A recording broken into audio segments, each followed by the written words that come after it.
Good evening. I'd like to welcome everyone, members, officers and members of the public to this meeting of the Planning Control Committee. Before the meeting starts, I'd like to invite the committee clerk, Chanel Wickendham. Not Chanel, is it? No, it is Susan Leday. To explain how proceedings will work and to undertake a roll call of those attending online to ensure they can hear and be heard. Susan, please. Good evening. I don't believe we have any officers in attendance remotely, but I'd just like to check if there are any officers in attendance remotely. Okay. No, right, moving on then. Rules of debate. If a member wishes to speak, they should use the speak button located on the microphone unit. The microphone unit will light up green and the chair will be alerted of your request to speak. When the chair invites you to speak, your microphone will be made live and will turn red, at which point you can speak. When the public participants are invited to speak, their microphones will be made live by the committee officer. When requested to vote, voting will be via the yes, no, abstain buttons on your microphone unit. Details of how members voted will be shown on the screens around the room and the result will be visible on the YouTube stream. In the event of a tied vote, the chair will have the casting vote. Are there any questions before we start the meeting? Okay. I'll hand back to the chair. Thank you, Susan. Apologies for absence. I've received apologies from Councillor Terry Tyler and we expect Councillor Weeder to be a little bit late. Item 2, minutes of the 26th of October 2023. I propose that we take as read and approve the minutes of the meeting held on 26th of October 2023 as a true recording of proceedings. Now a seconder, please. Councillor Tyson? Yes. Thank you. Any comments on the minutes from members? No. Susan, can we go to the vote, please?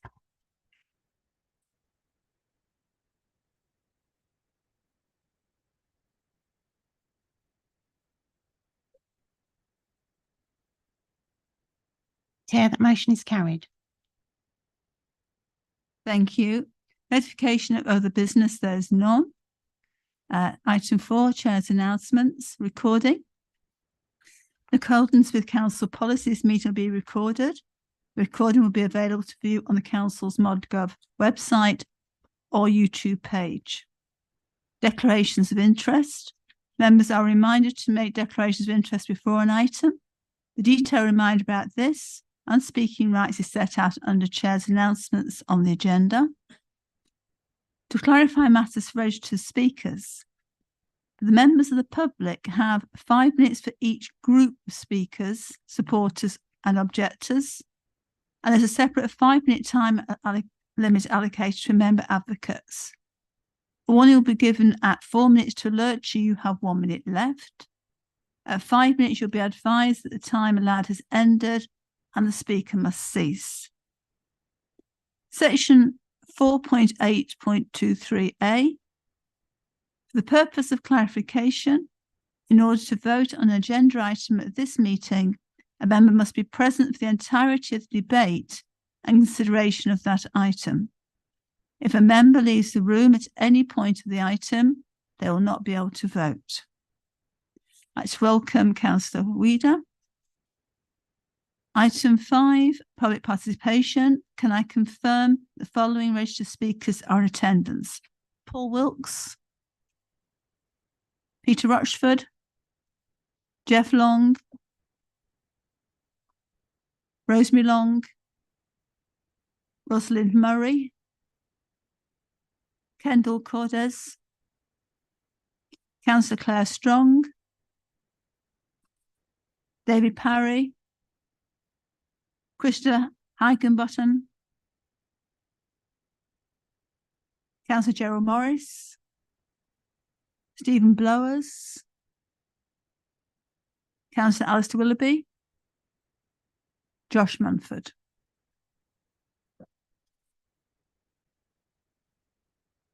Item 6, 22/02871, FP land on the west side of Lower Road, Breachwood Green, Thomas Howe to present, please.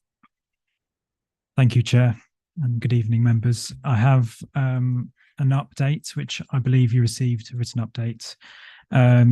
So the update was to clarify at section 3.3.5 of the committee report, the end of the paragraph is updated to read, the proposal would comply with local plan policy SP1, which seeks, amongst other things, to ensure the long-term vitality of the district's villages by supporting growth, which provides opportunities for existing and new residents and sustains key facilities.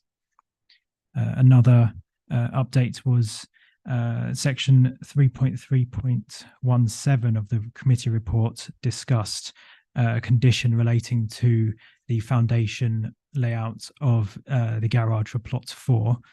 The condition has now been added as condition 14, which reads details of the foundation layouts type and depth for plot 4 garage of the development hereby permitted shall be submitted to and approved in writing by the local planning authority before the development is commenced, and the approved details shall be implemented on site. Should members be minded to approve the application, I'm proposing that the above condition be added as condition 4 to the decision notice. Thank you. Please can I have my presentation.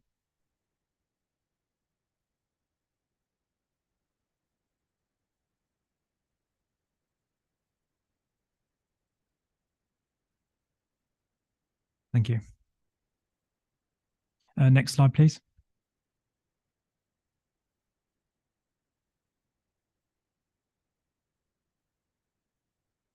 And the next slide, please. So this is the proposed site plan as amended. North is to the top of the plan. Just for clarity, the red dashed line running through the middle of the site is a 12-meter buffer from the trees and woodland to the north. And Lower Road is to the south, is the stretch of highway to the south. This site is within the Breachwood Green settlement boundary, which runs along that northern boundary border of the site, and it is not within the Greenbelt or a conservation area. Next slide, please. The application before you due to the receipt of a recommendation contrary to that of a statutory consultee. In this case, it is the Highways Authority.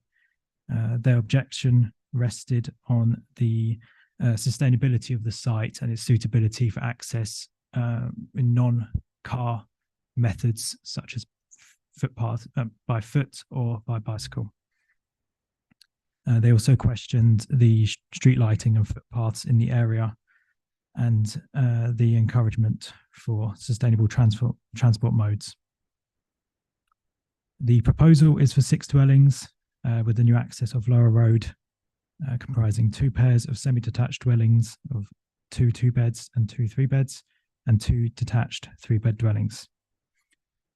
The picture in front of you is the existing gated access off Lower Road. I believe number 2 Lower Road is to the left of that image, with the proposed access being to the right of the frame.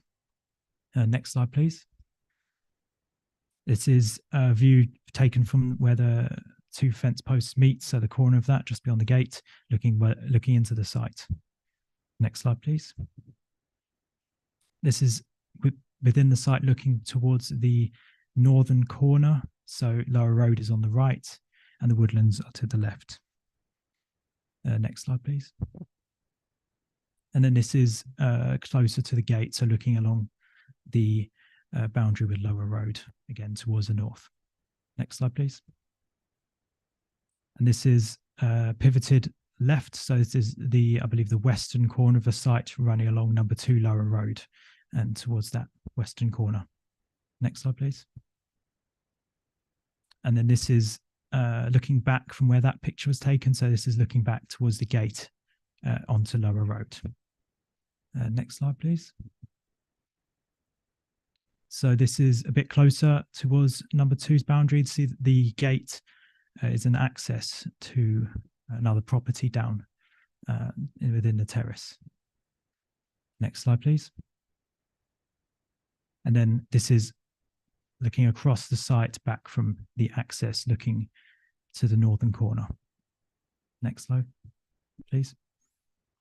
This is number 2 Lower Road. The access is just to the right of the frame. Next slide, please. And this is looking into Breachwood Green, so stood at the gate, looking into Breachwood Green and along Lower Road. Next slide, please. This is further up, so the white property in that previous image is this is taken just next to that, down towards the site, which is just to the left of the very tall tree, centre of frame. Next slide, please. And then this is just closer, looking in towards the site from the terrace, just to the west of the site. And the next slide, please. And again, within the site. So next slide, please. And that's my presentation. Thank you.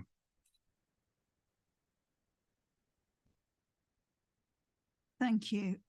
Are there any questions, clarification from the members? For the residents who are here observing the meeting, can I just explain that when I'm asking for questions, it's only the front row that can, and us that can ask questions. Any questions, clarification?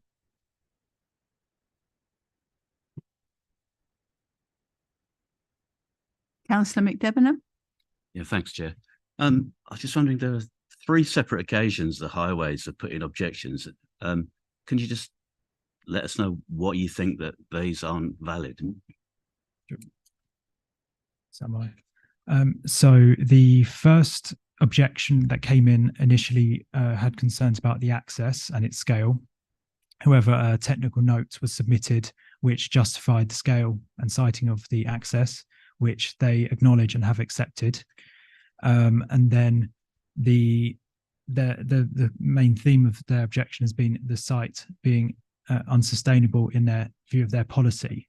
But when considering it from a local policy standpoint, it's within the settlement boundary of a Category A village with amenities such as so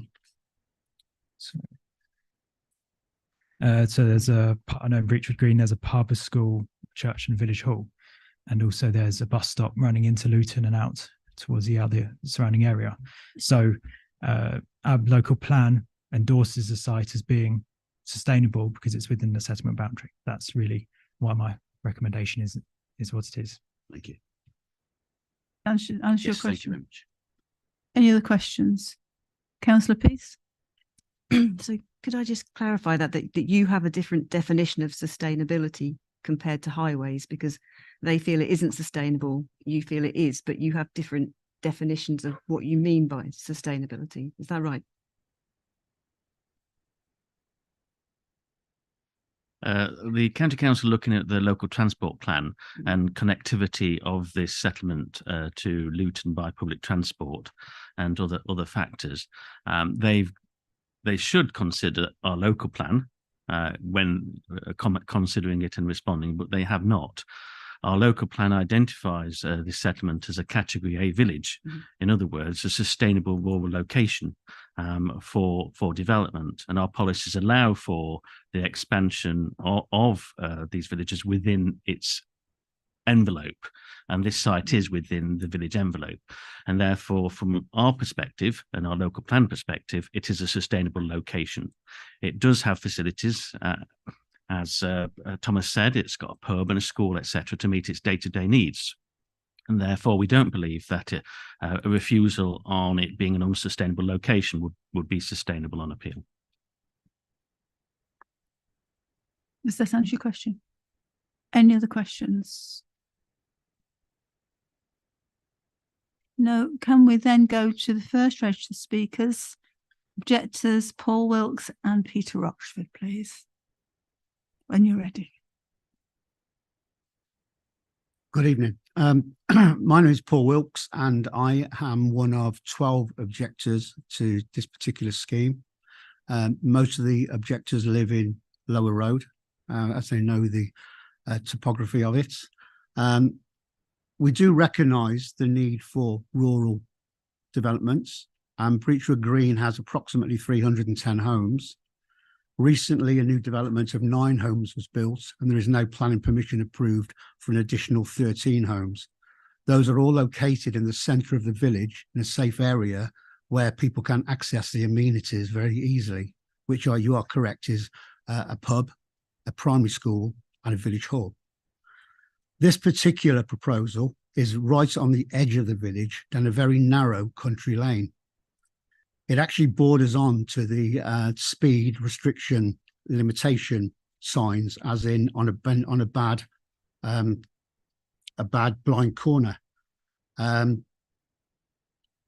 where cars can't pass each other. It's a single track road, really. In reality, there are no passing points for vehicles up and down this particular part.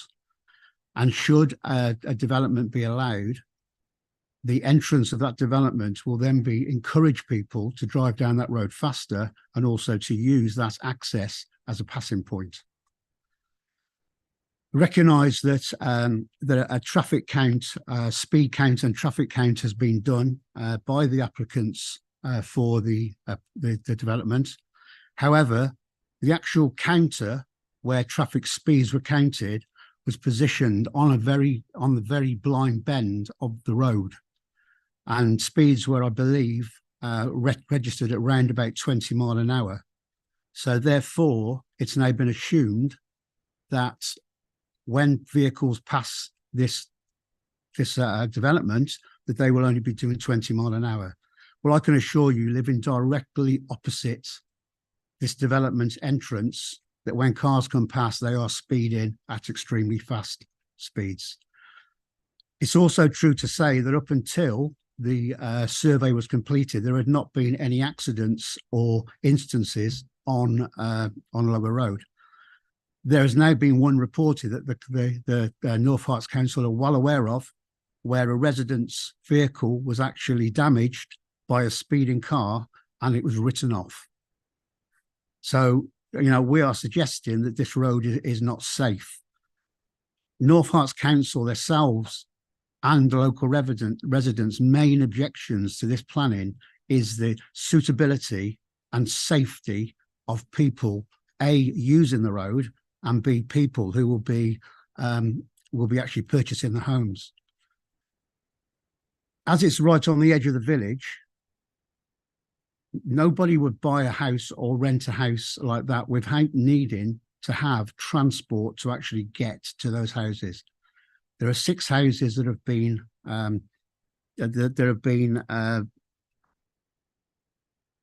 recommended, with 12 parking spaces. Anybody that would travel to go to visit those people would need to take a vehicle. And I would suggest, with only 2 visitors parking spaces, that although possibly legal, that is inadequate, and that people would park their vehicles on this very narrow country lane. There has recently also been a change of use on this particular lane, which is a result of planning permission being granted for a metalwork industrial estate at the other side of Lower Road and Pastures Lane, which again is a very narrow road. On a daily basis now, vehicles, lorries, big heavy duty lorries, use that road to access as a primary route this particular industrial estate, as they cannot use Oxford Road because that is where the school is, and they're not allowed to access it down there. Quite honestly, highways, Hertfordshire Highways, and ourselves really view this as being a dangerous proposal. There are also many other objections that seem to have been just simply not considered, and that is from the age of houses. My house was built in 1585. There is a public right, there is a private wayleaf access for a resident to be able to gain access to her property via this this field. There is piling. We will possibly have to pile the ground where my house and all other houses have no foundations. you now. Oh, sorry. I was listening so avidly. I've got to look at the clock, so Sorry. I do apologise if you've had a little bit longer. Right. Well, thank you. Okay, thank you. Thank you. Are there any points of clarification from members?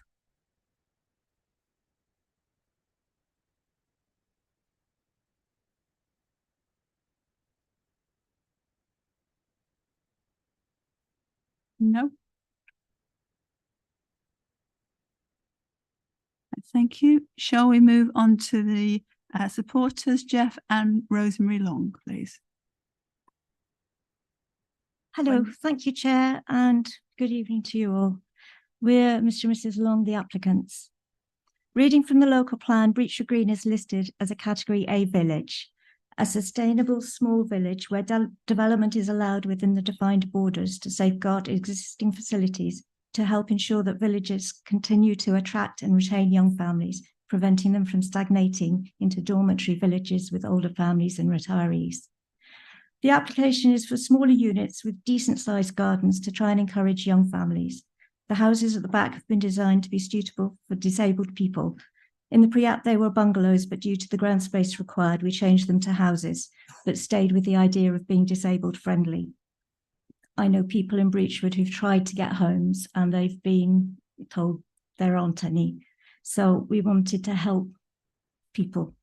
The local plan identified KW1 on the Heath as a potential site and was expected to yield 16 dwellings. In the development that has been approved for the site, it is 10, with the remainder of the site being let to neighbouring houses to increase their gardens. Hopefully this development, along with KW1, will deliver what the local plan envisaged, keeping Breachwood Green a sustainable village. Breachwood Green GMI is attracting fewer students these days, and hopefully more people coming into the village will support the other local facilities as well as the school, the pub, the village hall, the church, the preschool, and all the clubs, the brownies, the guides, all that sort of thing. Talking about highways, the recorded speeds outside the site were less than 20 miles an hour. Hopefully a slightly more populated look to this end of the village will encourage drivers to stay going slowly. The new amended highway code highlights the priority that should be given to walkers, cyclists, horse riders. So people shouldn't be driving fast there. There are 2 public footpaths that exit onto Lower Road. So people using these have to walk on Lower Road. So slowing things down would be good. I think that's all I wanted to say. Which bits? These 2. Yeah. Sorry, you said it. Sorry. Yeah. I think I've said anything else I'm happy to answer. Okay, because you've still got 2 minutes left if you want to say anything else. Okay, thank you. Points of clarification, please, for Rosemary. Councillor Levitt. Good evening. Sorry for having been back to you. What's the land currently used for? It was used temporarily, well, no, for quite a long time, as for someone to run the dogs on and dog training. Ah, thank you. Any further questions, clarification?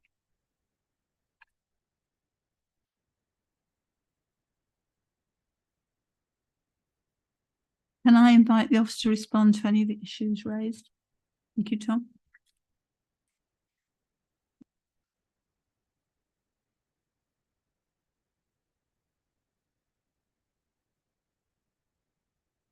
I'd say just about the I believe concern was raised by Mr. Wilkes about the accessibility of the site, say for pedestrians. It's also raised by highways.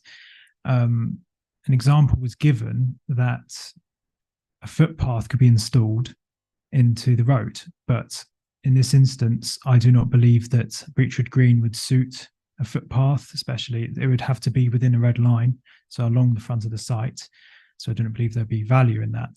But also I believe it's quite an urbanizing feature as you're kind of in that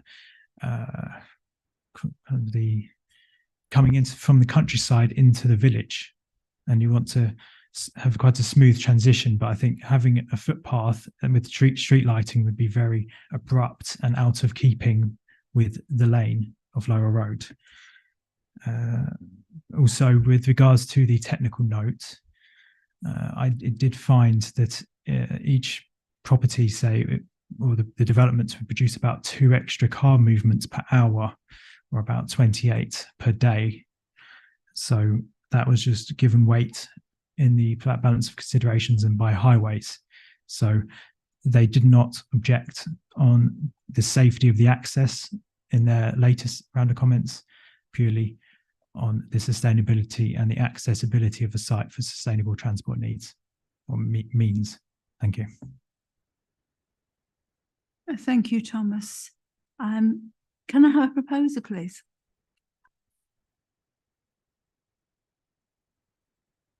Councillor Tyson? Yeah, I would like to propose that we accept the officer's recommendation to grant permission. And second, Councillor Bloxham? And I second that. Thank you. Thank you. Shall we go to debate? Councillor Daniel Allen. I would like to vote in favour of this. I would like to look at possibly making a slight amendment to condition 11. On condition 11, before the commencement of work on the site, trees to be retained should be protected by the erection of temporary chestnut paling or chain link fencing. I would like to consider removing the chain link fencing because of safety to animals, and I feel it would be better to insist that it is just the chestnut paling that is put through, if that is acceptable. Is that acceptable? Yes. Thank you. Councillor Peace, please. I'm still a bit concerned about the descriptions that we've heard about these properties being marketed for families and there being no footpath from that development to the school, especially with the large HGVs that we've seen coming down the lane. I wondered if there really is no possibility of adding some form of safe access from the site to at least to one of the footpaths within the village, even if it's not a footpath per se with lighting, at least if there is just some safe access. Who would like to take that?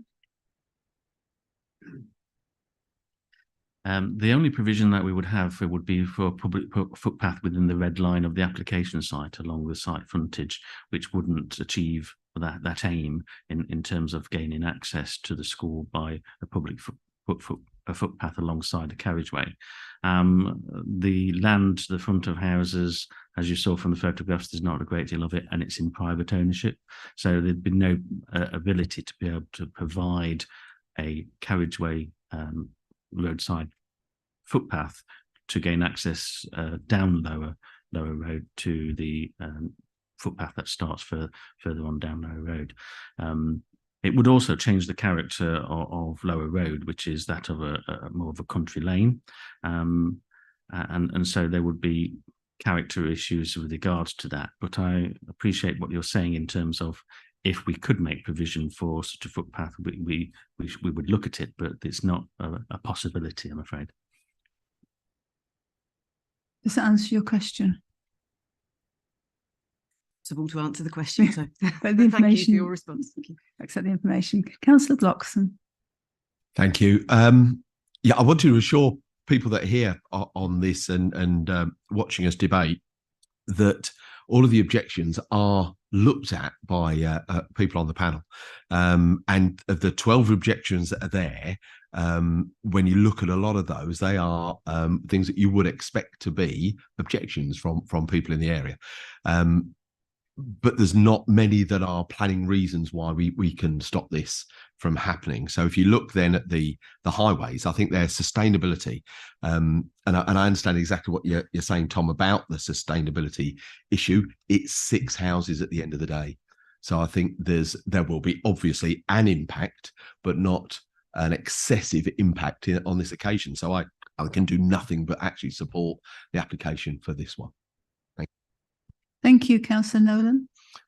Yeah, just going back to a point that was raised previously about where the speed transition occurs. I recognise probably at the moment that is at the signage at the start of the village. So where you do cross that village boundary, that's where it drops from national to 30. Is there any provision possibly to moving that back to potentially increasing the amount of distance before that, where traffic would be slowing down to 30 before you reach that point where it's close to the entrances to the new housing? Who would like to take that? That would be within the control of the Highway Authority, not ourselves. It is something that we can suggest to the Highway Authority in terms of extending the 30-mile-an-hour limit, or, as sometimes happens in these village locations, having a 40-mile-an-hour section of road between the 30-mile-an-hour and the national speed limit. So it is something that we can suggest to the Highway Authority moving forward. And just to confirm, that wouldn't be via condition on behalf of the committee. That would be as a suggestion then for officers to take back to highways. Yes, it would be beyond our control and beyond the applicant's control in particular. A condition would require the applicant to carry something out and beyond the applicant's control. Is that okay? Answer your question. Councillor Levitt, sorry, can I just take legal advice first? Yes.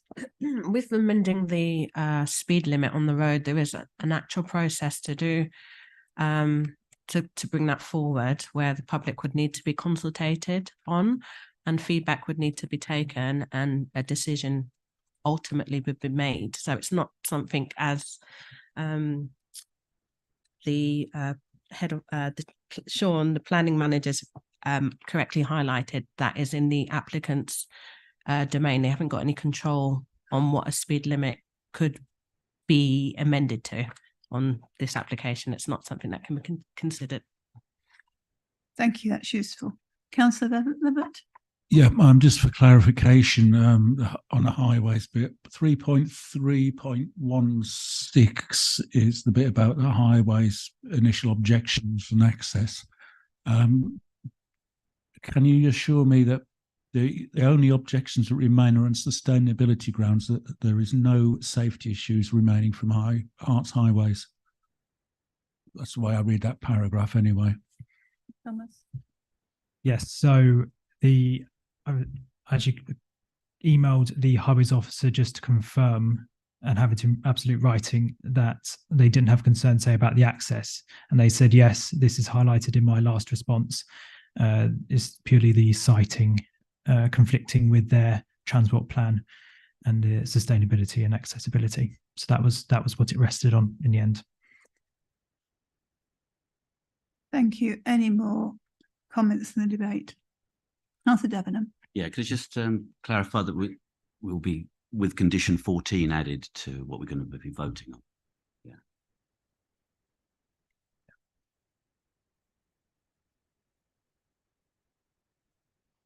Any more contributions to the debate?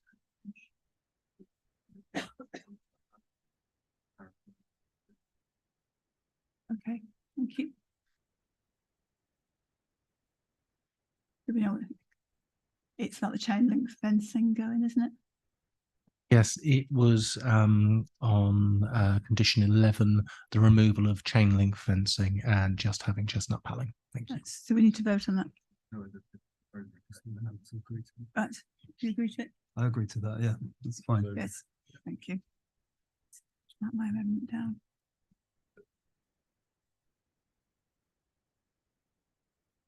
So we've got proposer and seconder to accept the application with the amendment. Shall we go to the vote?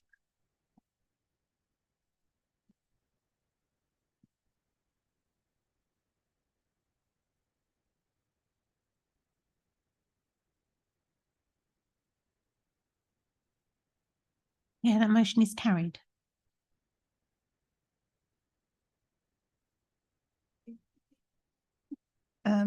Involved in that application wish to leave, you may do so now, or you may wish to stay. Listen to everybody else.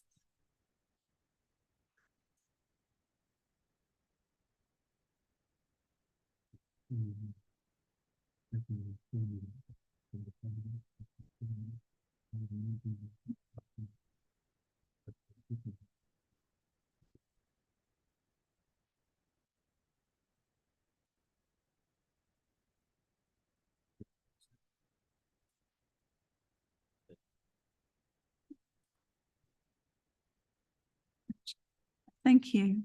Item 7, 23/00334/FP, barn adjacent to Church Farm, West Street, Lily. Andrew Hunter to present, please.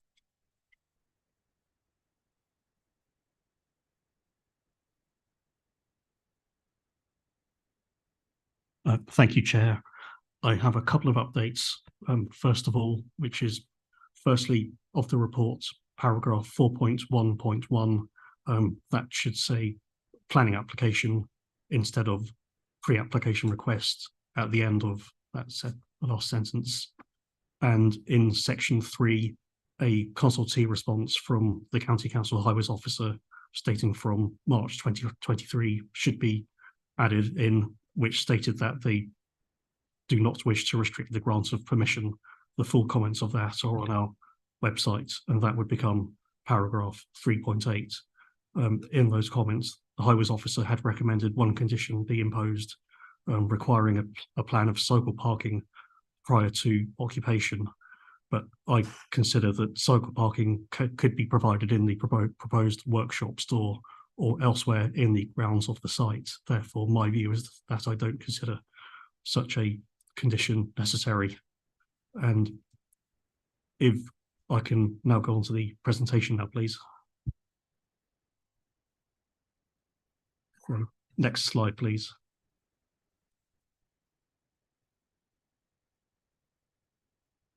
So the present site is an agricultural barn with a pitched roof, which is not now in use. Land around the building is mainly hardstanding with some smaller grassed areas at the front. There is high vegetation and some small trees around the northwest boundary. The barn was used in association with Church Farmhouse, which is immediately adjacent to the southeast. Church Farmhouse is a Grade 2 listed building. The barn, the subject of this application, is not curtilage listed and is not listed in its own right. The former farm buildings to the northeast of the site appear to be used as an equestrian livery yard. The site is in central Lily. St. Peter's Church, opposite to the opposite on the other side of the road, is a Grade 2 star listed building, and the other properties opposite are various dwellings. It is washed over by the Greenbelt, and it is also in the conservation area and the children's area of outstanding natural beauty. The proposal is a change of use to a 4-bed dwelling with single-storey front and rear extensions, a hip to gable side roof extension, replacing the asbestos roof to a grey slate roof, solar panels on the front roof slopes and on the south roof slope of the rear extension, new and altered openings, new and hard and soft landscaping with bin storage, and vehicular access would remain as existing, which would be shared with an existing access serving Church Farmhouse. So if we go on to the next slide, please. This shows the side and the rear of the barn from West Street. Next photo. This is again the side of the barn, and Church Farm house is on the right of the photo there. Next photo. So this is looking into the site through the access. So with Church Farmhouse, which is more visible on the right, and some lower buildings in the middle. And next photo. This shows the front of the barn with a larger livery building on the right in the background. Next photo. Church Farmhouse again is on the right, and the smaller white painted single-story building is part of the farmhouse, and left of the white building behind fencing is a front yard area between the barn and the farmhouse. Next photo. This is the side of the white building attached to the farmhouse, which ends where the wall meets a wooden gate on the left of the photo. Next photo. This shows the the eastern part of the barn, which is lower than the main front section. Next photo. This shows the rest of the front of the barn and in context with the lower barn building in the eastern part of the site. And next photo. This is looking towards the site from the northwest with the livery yard on the left, and the site is largely behind the vegetation that extends much across of the middle of the photo. Next photo. This is the rear boundary of fence of the site with the livery yard, and the last photo. This shows the rear roof of the barn over that fence. And if we move on to the plans, please. This is a site and block plan. The red hatched area shows the extent of the access driveway that is proposed to be shared with Church Farmhouse. Next plan. This is an existing topographical plan. Next plan.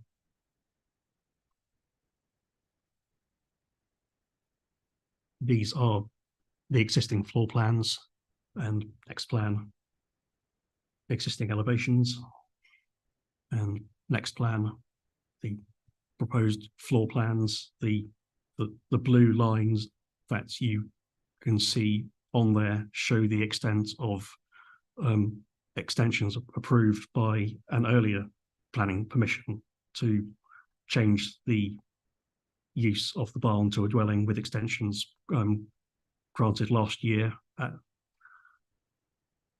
and that's just shows a helpful comparison between the two. And next plan, this shows the proposed roof plan with the proposed solar panels fairly clearly. Next plan shows the proposed elevations with some cross sections, and the plan after this showed further proposed elevations and cross sections. And the next plan is a detailed proposed landscaping plan for the site showing new planting, hard surfacing and other detailing. And the last plan is a 3D view of the proposal, and that's the end of my presentation. Thank you.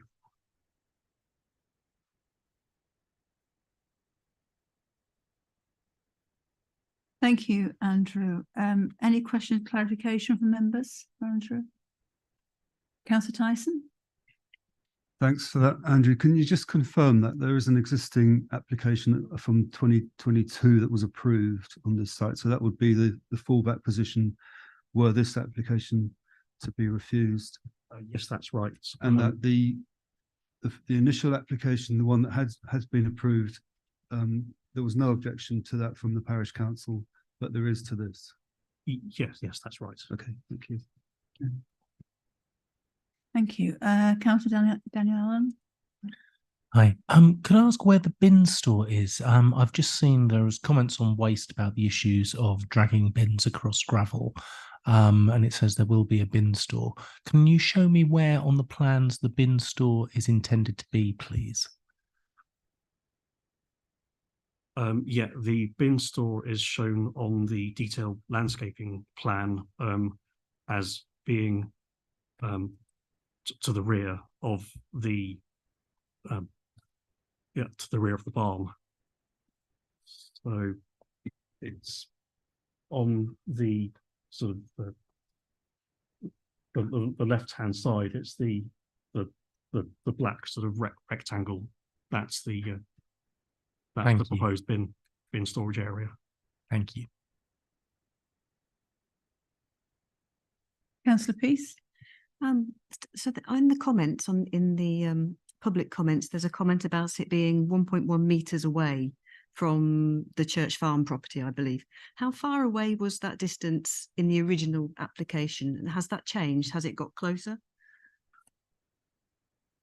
Yes, this new the difference in this respect is essentially that the new application has added the workshop and store onto that front extension, but that wasn't the case with the first one. Any other points of clarification for Andrew? Thank you, Andrew. Voter speakers, objectors, please have Rosalind Murray and Kendall Cordes, please. When you're ready. Before I start, is it possible to put up the last slide? Is that allowed? Yes. Yeah, we have the last slide, please. Because I think it makes it really clear some of the things I'm going to say. That's it, lovely, thanks. That's it. Great. Shall I start? Yeah, thank you. So my name is, good evening, my name is Ros Murray and I'm speaking on behalf of Lily Parish Council and members of the community. The Parish Council object to this planning application on the following grounds. The proposed plans are not sensitive in either size or design to the position of the building within the conservation area in an AONB. The barn is agricultural in origin and as such should be read as being subservient to Church Farm House. The extension from the main barn towards Church Farm House agreed in the original planning application seems generous. The further extension of this to within 3 feet of Church Farm House seems not only an unacceptable infringement on the privacy and space the residents of that house might expect, but also diminishes the setting and significance of Church Farm House. And you can see that in there where that extension comes right up close to the Church Farm House building, which is at the bottom end of that picture. The design seems to be based mainly on principles of passive house sustainable design. We welcome sustainable development in general, but feel that the context is critical. The amount and positioning of the solar panels within what I understood were concrete roof tiles, but you've changed that to slate, fine. They're clearly visible from the public highway, and we think this constitutes an unacceptable infringement on the setting, the conservation area, as well as marring the setting of Church Farm House within that conservation area. We object to the replacement of the hip end of the barn with gable end at the west elevation facing the village green. The inclusion of a glazed window, which you can see at that end, adds an urban note, which we feel further reduces the reading of the existing barn as being agricultural in origin, as well as providing a jarring note within the conservation area. So to conclude, the proposals impact the understanding and appreciation of Grade 2 listed Church Farm House. We do not think the proposals are sympathetic to, nor do they preserve or enhance Lily Conservation Area. So my name is Kendall Cordes. I live in Church Farm House. My 2 main objections are the solar panels and the additional extension. So for the solar panels, as was said, that whilst the main barn roof doesn't front the highway, it is only a couple of meters away. It's at 90 degrees, it's very high, very prominent. So as you drive through the village, you'll obviously definitely see solar panels, which inside the Lily Conservation, an area of outstanding natural beauty, opposite St. Peter's Church, which is Grade 2 listed, on the same site as the Church Farm House, which is Grade 2 listed. It basically doesn't preserve or enhance anything about the village whatsoever. Whilst I agree with green energy, there's land at the back where the solar panels can be put out of view. With the additional extension, the barns already has significant development. We didn't object to the original planning because it left a significant gap between our house and the barns, approximately 3.5 meters. This will take it to the width of a small gate, basically. For the barns and the farmhouse to keep their historic look, one being the more agricultural side, one being the residential side, they should be seen as 2 separate buildings, distinctly separate. This will make it seem like almost like a kind of a cul-de-sac, a little wraparound cul-de-sac. Just to mention on the planning officer's notes, where he says the workshop doors wouldn't obstruct the shared access. As soon as the doors open, they'll be obstructing the access. But I pull my truck in and have to reverse into a parking space. If those doors are open, that's going to infringe my access. When my son wants to turn his car around, when my son wants to turn his car around at the top of the driveway, which is the widest part of the driveway, again, if those doors are open, it's gonna impact him turning around. So to say that it wouldn't obstruct our access is just not correct. He's also stated that the overall impact would be comparable to the previous planning. But again, for the fact that when we bought the house, it was two separate houses. You don't expect when you live in a rural community to have somebody build within 3 foot of your house. So to say it wouldn't have an impact on us, it obviously would, because our front door would look straight out onto their workshop doors. That's it. Thank you very much. Thank you. Brilliant timing. Any points of clarification for Ros and Kendall? Councillor Levitt. Thank you. Is the white building next to Church Farmhouse part of your house, or is that one of the existing buildings? No, it's part of my house. Part of your house, thank you.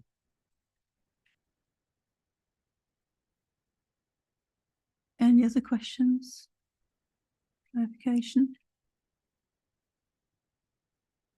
No?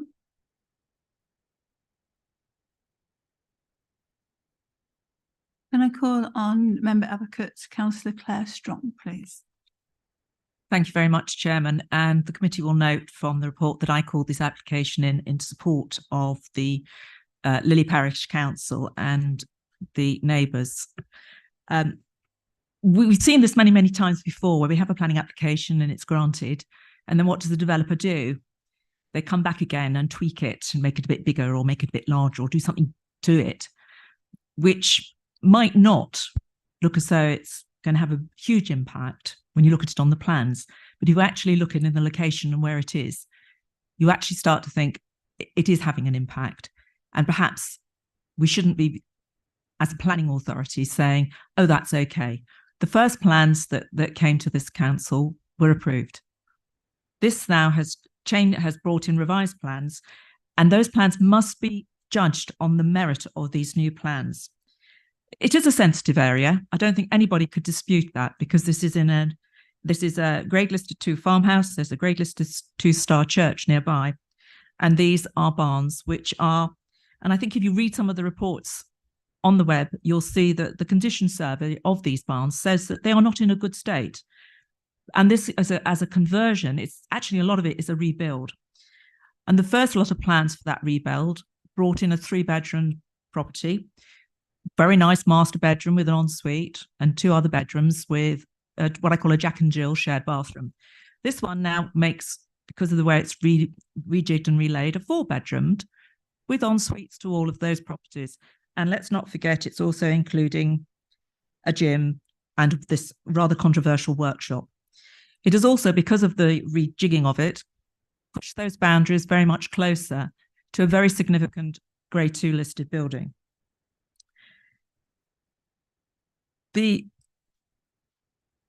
material harm, and that is what I think I ask you to consider when you think about this, is there going to be some material harm in the conservation area to the farmhouse? And I do note on page 26 on the Conservation Officer's report, it says, recommendation, it is considered that the proposal will not occasional harm. I don't know what occasional harm is, but this is going to be daily harm to the inhabitants of that farmhouse if this is built in this revised form. This is a designated heritage site. It sits in an area in the Greenbelt. It's in the conservation area. And I would like to think that as somebody who supports many of the rural communities where we have many, many conservation areas, that we do need to make sure that these areas are protected, and that when a developer comes along with one set of plans and then thinks, oh, I'll just tweak them, change them, and that's not going to have any additional harm, then it's something that we need to be wary of. This is a full planning application, and therefore all those solar panels, in my mind, are just not in keeping with the conservation area. They are going to be very, very visible. And they are going to, if you look at the visual view and impact, they are going to have a visual impact on those heritage buildings. So we either as a council want to take seriously what we have and we've written in our local plan about protecting those assets or not. And so I certainly I ask you to consider what the material impact of this revised plan is going to be. Judge it on the merits of this new plan. And please think about what the conservation area in Lily and the residents that are going to be around this are going to have to live with if this is passed tonight on the officer's recommendation. Thank you. Thank you, Councillor Strong. Do we have any points of clarification from members for Councillor Strong?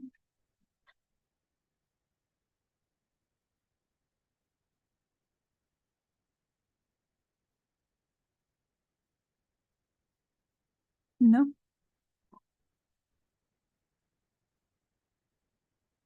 Can I then go to supporters to David Parry? Are you ready, please? Thank you, Chair. My name is David Parry. I'm Director of AD Practice, an architectural practice specialising in energy efficiency and sustainable development. This application is for a personal family dwelling for my colleague and fellow director, Heather McNeil. She's a local award-winning architect, having won an award for retrofitting an existing property to the highest standard in the Harpenden Conservation Area, including solar panels. This project was that won that award also was shortlisted by the National Passive House Trust Awards. The scheme you're considering this evening is also designed to the same high standard with sustainability and energy efficiency very much in mind.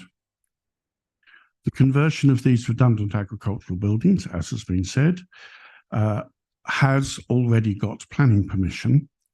So you therefore may ask, and have done, as to why there's a reapplication in front of you.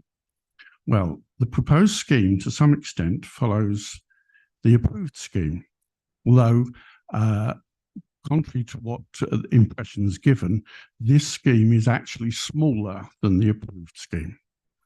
And the configuration of the extensions to the existing building are somewhat different. This redesign is to create a better internal layout, a general appearance and detailing more in line with the original agricultural use, achieved by creating a private courtyard area to the southeast, which reflects typical enclosed farmyard layouts. The scheme also removes the incongruous large-scale bifold doors on the original approved scheme. The design of the new build elements of the project reflects the typical materials of agricultural outbuildings without being a pastiche of the original structure. If you visited the site, you'd have seen that there is some work underway. Currently, this is being restricted to the work that is common to both the original approved scheme and the submitted scheme. This application is supported by both your planning and conservation officers, and indeed has been tweaked in accordance with their suggestions. And it's come to committee because of the objections received from the parish council and the objection from the neighbour, supported by a local councillor. Looking at these objections, in terms of relationship and effect on the listed building, comment has been made about the part of the listed building that is closest to the site, in fact, forms the boundary. I won't ask for the slide to come up again, but the white building that is adjacent to the boundary is a poorly converted agricultural building that neither reflects the historic interest of the main farmhouse nor the agricultural heritage, except perhaps that it retains the 1960s style corrugated sheet bonded asbestos roof. It only forms part of the listed building by the fact of it being attached to the historic main farmhouse. The comment from the parish council citing overdevelopment is difficult to understand, bearing in mind that the larger scheme that has already received approval. The wall that forms the boundary between the properties contains a small obscure glazed frosted glass window, which we believe serves a bathroom and faces northwest. The extension nearest to this window is single story and a metre away. 1 minute left. The bathroom is not the main bathroom to the house, and bathrooms are not considered habitable rooms in planning terms, and it has no aspect being already obscure glazed and on the boundary. Our comments have been made on solar panels, including the proposal. The solar panels proposed have been discussed with the conservation team and maybe not ones you are familiar with. They do not stand above, but are level with and form part of the roof covering.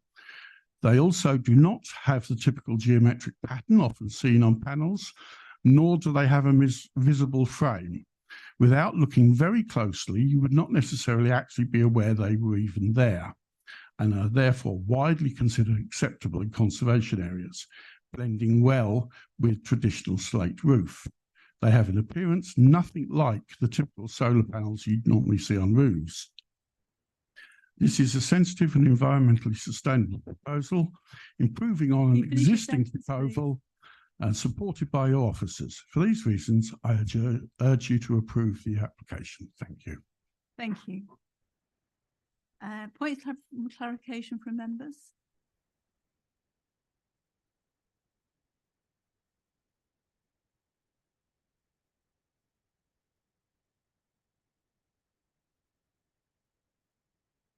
Councillor Allen.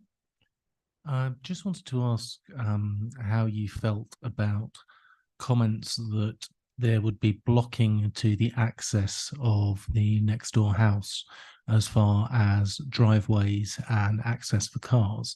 Is this something that you feel will be an issue with the new design? No, is the short answer. The shared access area is shared between both properties and can certainly be kept as such, and would expect to be so. So there should be no conflict in that respect. And although the access is in the ownership of my colleague and client, I would not expect them in any way to obstruct the use by the adjacent farm. Thank you. Councillor Bloxham. Thank you. I just wanted to see if you could clarify for me. I think we did hear it in the presentation, but I was looking for it in the documentation. The roof that it's replacing, that the solar panels would be going on, the roof that it's replacing, am I right in saying that's an asbestos roof that's on there? I'm trying to have a look at it on Google Maps. Would you like to reply? Yes, as it is largely asbestos. So I think there is some original slate on part of the higher part of the barn. I just say these questions are just from members of the committee, not from the general public. Any others? Thank you. Can I then ask the officer to respond to any issues raised? Yes, thank you, Chair. I think my comments in relation to what I believe to be the main points raised by the speakers are that firstly, our conservation officer hasn't objected to the proposal, which I believe should be given significant weight, and that includes the proposed solar panels in terms of their siting and their extent, and also also with the proposal now being closer to Church Farmhouse with the additional store. Secondly, there are potential permitted development fallbacks with the solar panels in that they could, provided they comply with permitted development legislation, be fitted onto the front roof of both the existing barn and the dwelling that was previously approved in last year. The doors to the store, I have written in my report that in 4.3.15 that I considered that they would open only onto a very small a small part of the driveway and would be would not have such significant impacts that I did not consider that they would be detrimental to the amenity of the occupants of Church Farmhouse. And my last point is that the 2022 permission is slightly larger than this one in terms of floor space, and it also has had another extension to the rear, which is now not proposed in this one. So I think this application compares quite favourably to the extant permission from last year. Thank you.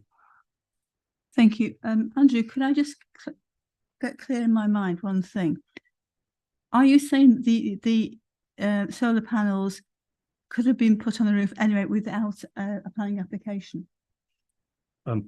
Permitted development rights, yes, do allow solar panels to be fitted to non-domestic buildings. Yes, so permitted, they are available. Thank you. Have a proposer, please.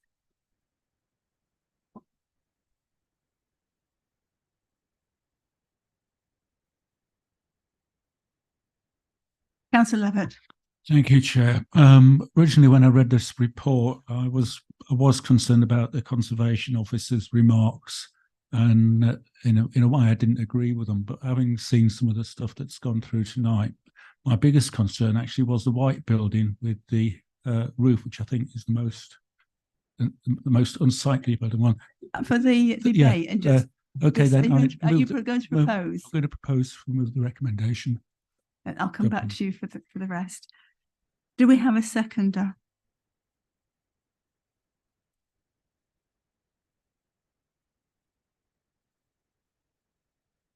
Councillor Nolan? Chair, I'll second that motion. Thank you. So let's go to debate, and we'll start with Councillor Levitt, please. Thank you, Chair. Yeah, my initial concerns were that I didn't agree with the Conservation Officer to start with, because I thought this was quite a significant change. But I haven't considered it more carefully and looked at it. It's actually replacing a lot of that old asbestos roofing and that's already there, which is quite unsightly on the existing buildings, and not as they would originally been built. The only one that remains actually is the white building with the corrugated roof, that was hence my reason for my earlier question. Therefore, Chair, I think it is different. It isn't exactly in the character of what's there already, but I don't think the harm outweighs the advantages. Other contribution to the debate?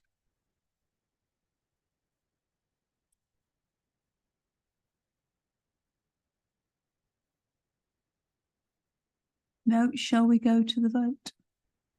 Susan?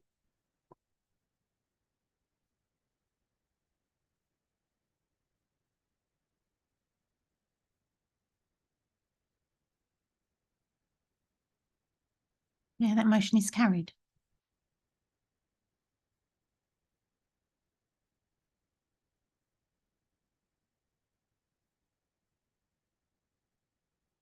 If the speakers wish to leave, they may do so.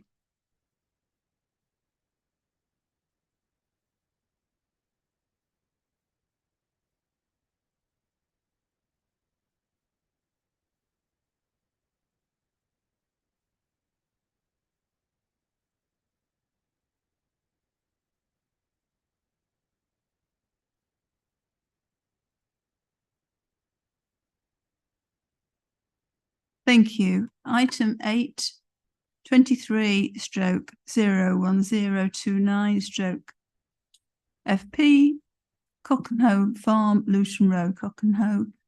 Thomas Howe to present, please. Thank you, Chair. I have no updates to give on this application. Please can we start my presentation?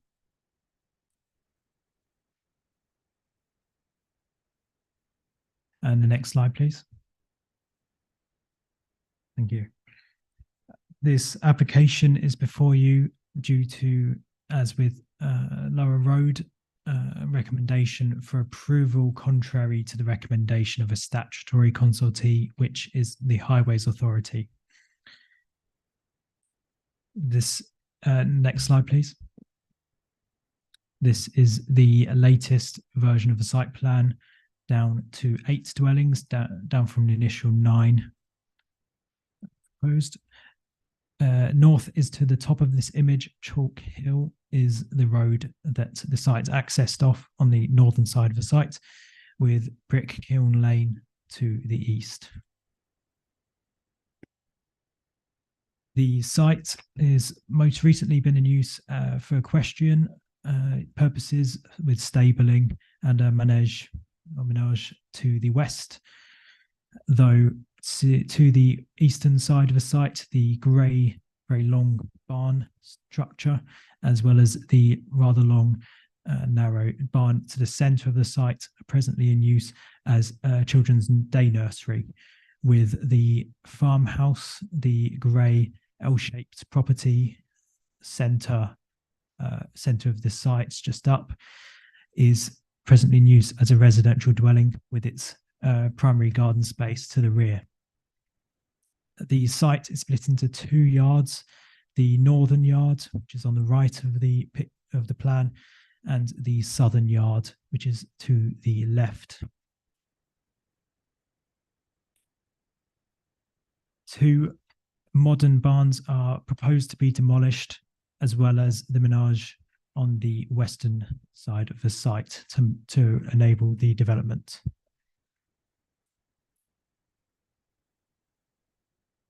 Just a moment. Andrew, we're picking up your movements.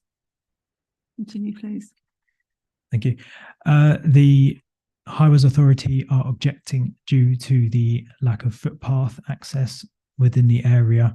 However, my recommendation is that, as with Breachwood Green site, that the site is a sustainable location, given it's within the settlement boundary of Cockenhoe, which is also a Category A village, with the settlement boundary extending quite far out to the north and east of the site. Further to previous objections by the Highways Authority, the applicant has provided a swept path analysis demonstrating a refuse lorry turning within the site, as well as visibility displays onto Chalk Hill, which can be seen just to the top of the plan. Next slide, please. So this is the view of the main entrance from Chalk Hill. The gate is the primary access means to the site, with that lighter render property to the left being the farmhouse, which is not proposed to be altered, but is within the site. The next slide, please. And this is a further redrawn view further down Chalk Hill into Cockenhoe, looking across the site with the access to the left. I believe one of the modern barns proposed to be demolished is just projecting above on the right. Next slide, please. And then again, a more oblique view just taken further along Chalk Hill, looking back across the entrance to the site. Next slide, please. And then this is viewed from the verge on Chalk Hill, looking down into Cockenhoe, with the site approximately to the left of frame. Next slide, please. So this is within, I believe, the southern yard. So the barn on the right is proposed to be demolished, and the menage is beyond that. Next slide, please. And this is one of the vacant stable blocks, with the barn just pictured on the right of frame. Next slide, please. This is just context photos out the back of one of the modern structures. Next slide, please. And then this is looking back along the stable block, which is proposed to be converted, with the building on the left proposing to be demolished. Next slide, please. And again, this is on the left, one of the modern structures with stabling beyond. Next slide, please. This is down at the back, I believe, one of the nursery buildings with the menage on the right. Thank you. Next slide. And then just a more oblique view. Next slide, please. Next slide, please. And next slide, please. So I believe this is the northern yard with another one of the modern structures on the right proposed to be demolished, which backs onto the nursery property. And the next slide, please. And then just a view just slightly left with the lighter render on the left being the farmhouse and the stabling surround, which is supposed to be converted. And the next slide, please. So it's a view across the main parking yard in the centre, with the left being that farmhouse and then the access just to the left, one of the modern barns at the centre to be demolished, and then the nursery just beyond, I believe, the black car. The fence is the boundary of the red line, so the application site. The next slide, please. Thank you. That's my presentation. Thank you. Are there any points of clarification from members for Thomas? Daniel Allen. Thank you. Hi, Thomas. 3.3.16. The proposed development be served by sufficient parking for dwellings 1, 2, 3, 4, and 5. 7, 8, and 9 would have one space in a garage, and there'll be 4 spaces shared for visitor parking. Now, you state that this is below parking standards, and this is something that, as we can see from highways, is pretty much only going to be accessible because of the village location by car. What would be the correct number of parking spaces to reach parking standards, please?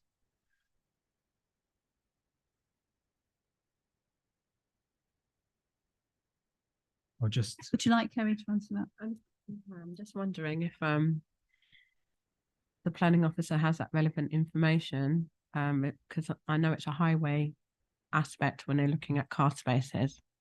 I'm not sure if there's a section in. I refer to, I'll go to Sean. It's a valid question to ask the officers to.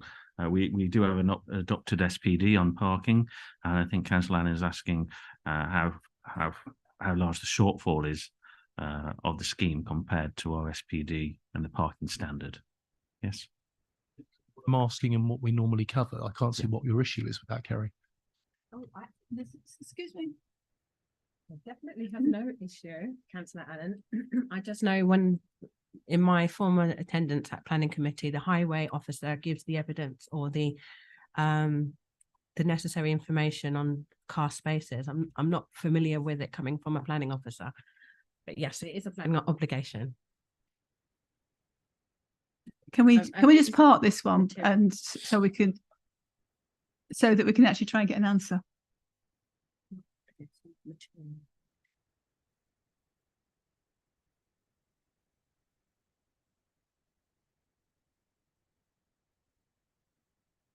Yeah, might be covered in the. Sorry? Can I, is it okay if I go to the applicant's agent? Well, we can just go on. Yes.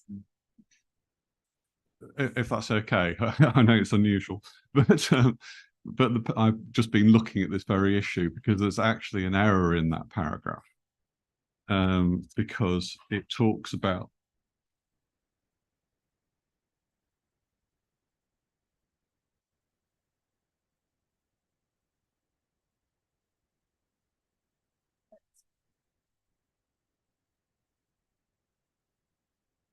I certainly can, yes.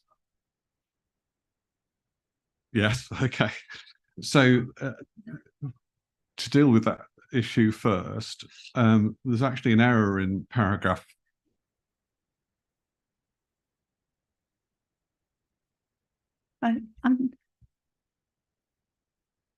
Okay, we're looking for the number of parking spaces. I thought that a way forward was to ask the applicant. Obviously, James thinks that's part of the speech. Can we go with that, please? And we'll pick it up afterwards if we've not got what we want. Is that okay? Yeah.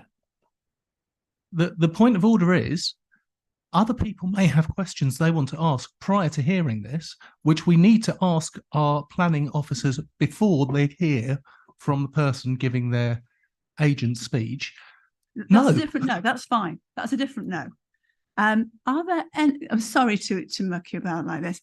Are there any more questions of clarification for the planning officer.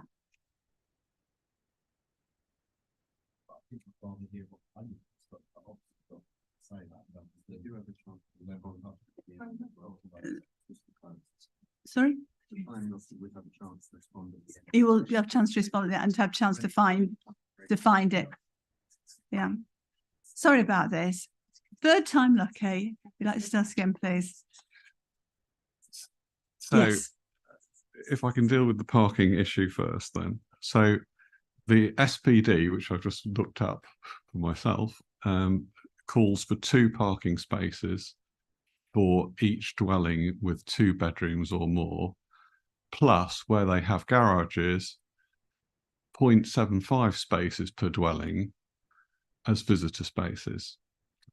If you calculate that, it generates a requirement for 22 spaces on the site. There are actually 25 spaces on the site, so it exceeds the parking standards, although presented in a slightly different way in that some of the dwellings have more than the standard of two parking spaces, and that's where the error is, because if you look at the site plan, houses 1, 2, and 3 actually have 2 spaces in a garage, not 1 space in a garage, and house 4 has 2 carports and 2 car spaces, so actually has 4 parking spaces. So overall, the scheme actually exceeds the parking standard. If I can move on to the other issues then. And largely, I just wanted to talk about the Highway Authority comments. Obviously, the development is for 8 dwellings and involves some conversion. I don't want to repeat what the planning officer said because that was perfectly acceptable. What I did want to say is that the absence of footpaths between the site and the nearest bus stops is the situation that exists for all residents of Cockenhoe, including the occupants of Cockenhoe Farmhouse, as there are no footpaths to the bus stops in the centre of the village at all. And the residents of Cockenhoe as a totality either have to walk across the grass or on the road. And I don't consider it would be reasonable to require the development at Cockenhoe Farm to provide these when there is no evidence that the absence of footpaths has resulted in an unacceptable impact on highway safety. There is also a tension between improving accessibility by providing footpaths and the environmental objectives of sustainable development of protecting the natural built and historic environment, of which the village green I consider forms an important part. Therefore, it is not appropriate to provide footpaths, and the applicant does not, in any event, own the land on which the footpaths would need to be constructed. In pre-application advice from your officers, it was acknowledged that the increase in the use of the Chalk Hill entrance to the site is unlikely to detract from the safety of the roadway, particularly given that vehicles accessing the site can enter it without obstructing the flow of vehicle traffic.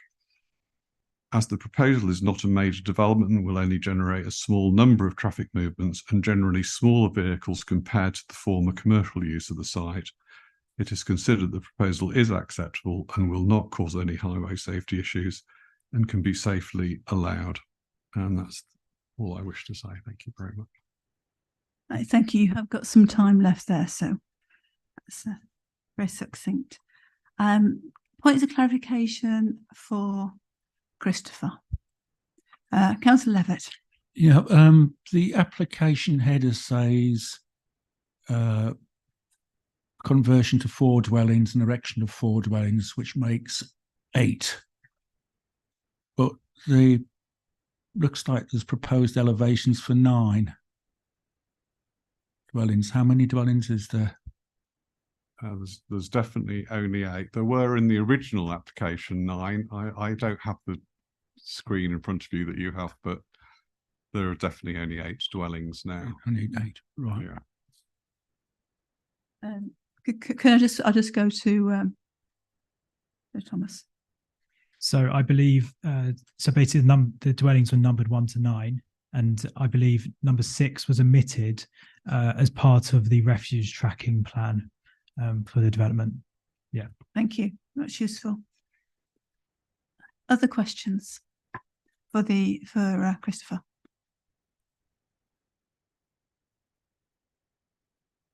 No. Can I then invite Thomas to respond to any issues raised? So we've calculated that, yes, the parking standards are met. So that's an error in my report. But just for clarification, we believe the parking standards, yes, are met, notwithstanding what I've said in my report. So yes, thank you. That's all.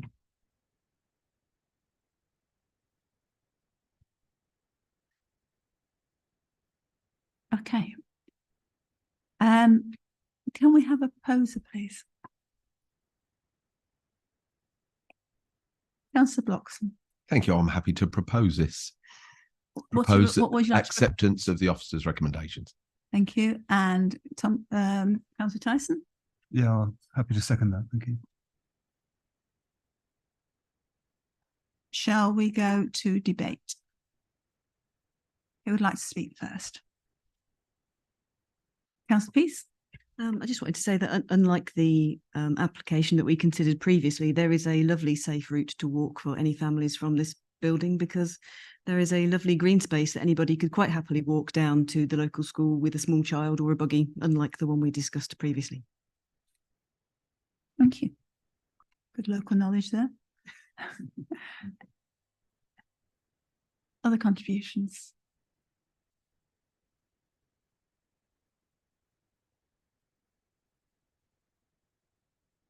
No. So we've got a proposer and a seconder to accept the application. Should we go to the vote, please?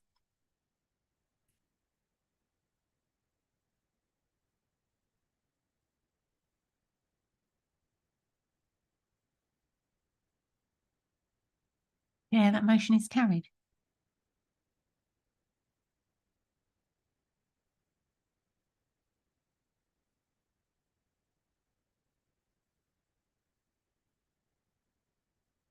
Shall we have a short 5-minute break now?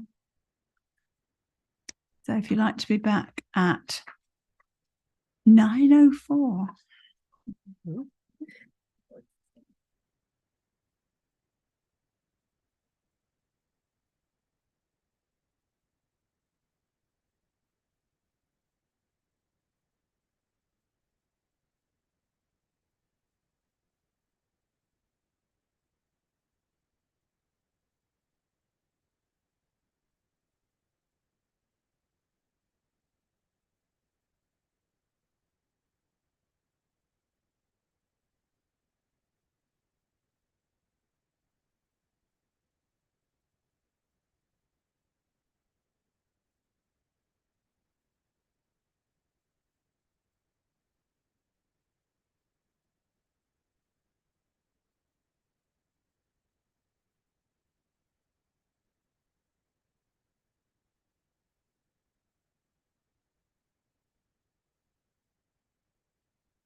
Right, are we ready? Have we lost anybody? You take your seats, please.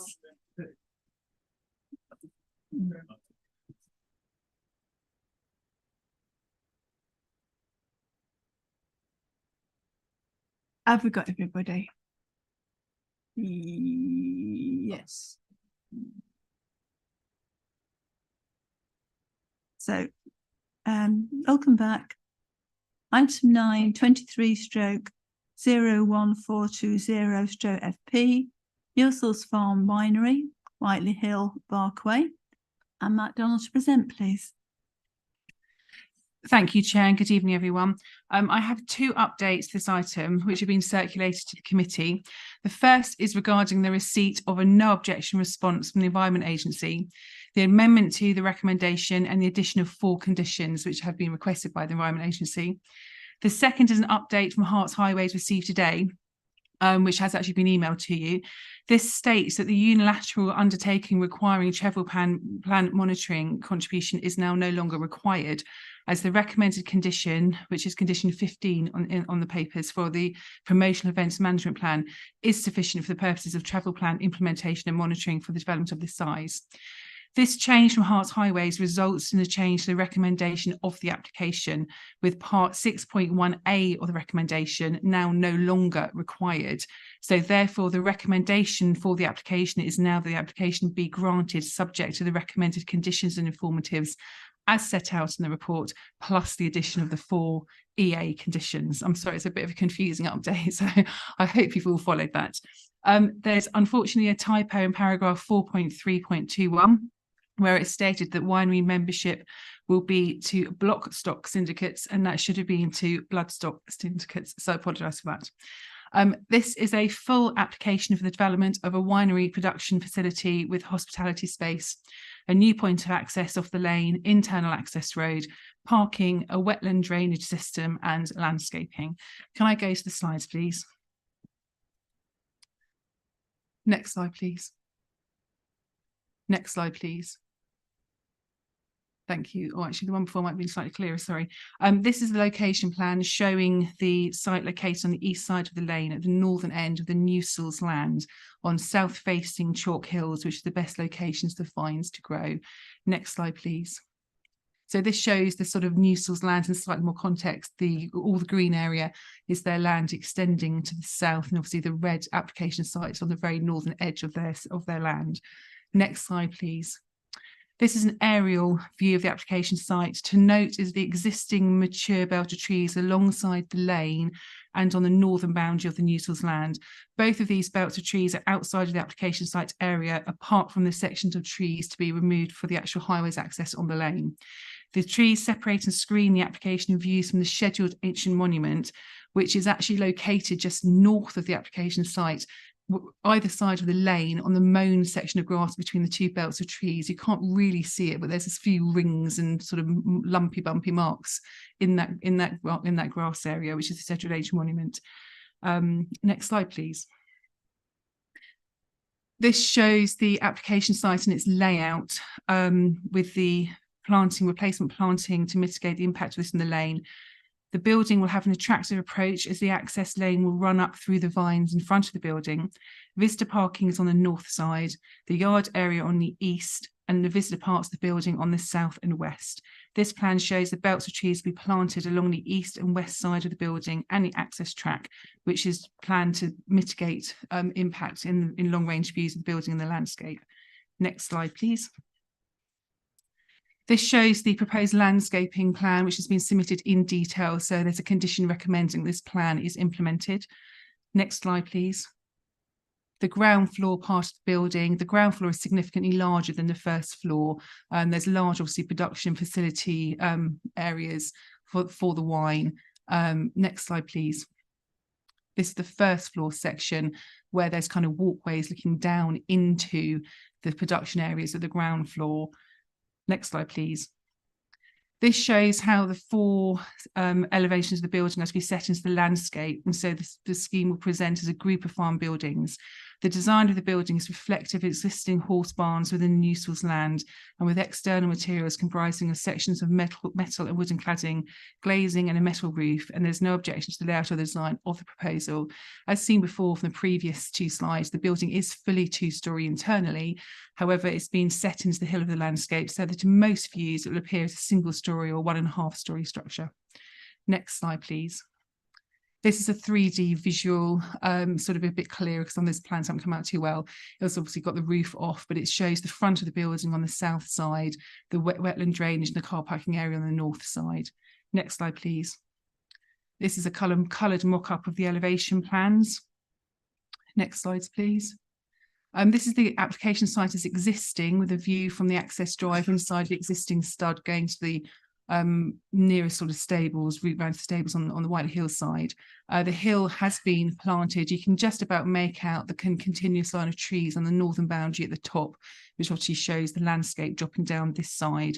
It is actually planted with vines now. Next slide, please. This is the lane. The new point of access will be just on the right-hand side between those two existing trees. And obviously that front tree will come out to create the access. Next slide, please. And this is the view from what will be the front terrace of the building, looking onto the existing planted vines down to the rest of the Newswells land. Quite a nice view that the building will have if it gets granted planning permission tonight. The application is considered to comply with NPPF and local plan policies on the basis of it being a facility required for the purposes of agriculture, a proposal for diversification of an existing rural building, and a tourism destination in its own right. It will create new local jobs. So this is projected to be 6 full-time and an additional 20 to 25 seasonal jobs in the summer months. Whilst the building will be seen within the wider context of the landscape due to its acceptable layout and design and the proposed landscaping to mitigate any adverse harm, it is not considered that there would be any substantial impact on the landscape. There are sustainability measures included in the building, which is EV parking, solar panels, and a rainwater harvesting and the drainage pond system. 40 parking spaces are proposed. This includes disabled and 7 EV spaces, plus an additional 10 cycle parking spaces. It is noted in the report that Herts Ecology have failed to respond on the application. However, the report sets out that due to the land being horse paddock land, it has a low ecological value, and the planting of the vines and the planting between the vines, along with the drainage system and the other landscaping measures, will enhance ecology on site. Therefore, it's not considered necessary to wait for a response from the ecology team prior to the determination of the application.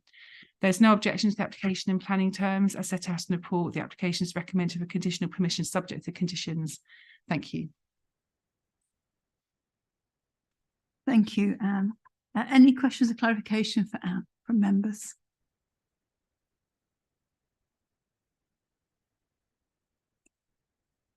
No. Can we then go to the supporter, Stephen Blowers? Thank you, Chairman, committee members. Thank you for this opportunity to address you this evening. As you said, my name is Stephen Blowers and I'm the architect and the lead designer for the new winery. I first looked at the concept in 2021, and since then the project has followed a measured and considered process. First and most importantly, it was established by leading experts in viticulture that the soil in the south-facing chalkland on the estate is exceptionally good for growing vines. This prompted the applicant in 2022 to commit to a serious long-term investment commencing with funding for £1.1 million into ground preparation, the planting of 3 varieties of vines, installation of vineyard trellising, fencing, and the purchasing of associated specialist vineyard equipment.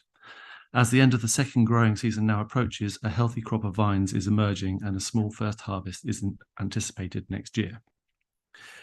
It was established that the business model for a winery would be an ideal fit with the internationally renowned Newswells Park stud. In terms of purpose, scale, and function, there was a clear and unique synergy with the potential for both business models to complement each other. The design and associated technical studies were progressed and informed through 2 rounds of pre-application consultations with your officers, together with pre-application consultation with the County Highway Authority, Historic England, the County Council's archaeologist, as well as a presentation to Barkway Parish Council. This process culminated in the submission last June of the planning application that is before you this evening. Our objective has always been to ensure that the new winery is both technically sound and policy compliant. Throughout the application process, we have worked with your officers to ensure that their recommendation for approval can be unequivocal and positive. For example, trial trenching has been carried out in line with the recommendations of the County Council's archaeologists to ensure that the development will not adversely impact the nearby scheduled ancient monument. There were no significant fines, and as your officers have confirmed, the County Council are satisfied that no outstanding archaeological issues remain. We have provided further clarification to the Environment Agency and the local lead flood authority on an innovative scheme for managing surface and wastewaters, including winery effluent, based on a living water ecological system which utilises natural wetlands and willow coppicing. This system collects wastewater from winery production together with foul water, which has been pre-treated through a packaged sewage treatment plant, and passes it through a biofilter utilising fungi and bacteria and 3 wetland cells to further treat the effluent to excellent standards. This fully treated water is then finally evapotranspirated by a willow coppice to ensure there is no discharge of any contaminants to a watercourse. Surface water storm events are attenuated by a further surface water fed wildlife pond, which will also be used as a source of water for irrigation. This fully integrated ecological system further helps to maximise biodiversity through the provision of substantial and diverse aquatic, wetland, shrub, tree and meadow habitats and wildlife corridors. We have also provided clarification to the County Highway Authority and to the Parish Council on how the access onto Whiteley Hill Road will be formed to provide maximum visibility and to ensure that motorists will have full awareness of the proposed new junction. We did fully consider the suggestion from the Parish Council to utilise the existing access to the stud via the foaling yard, but this was considered inappropriate due to the risk to stud operations and livestock, particularly during foaling.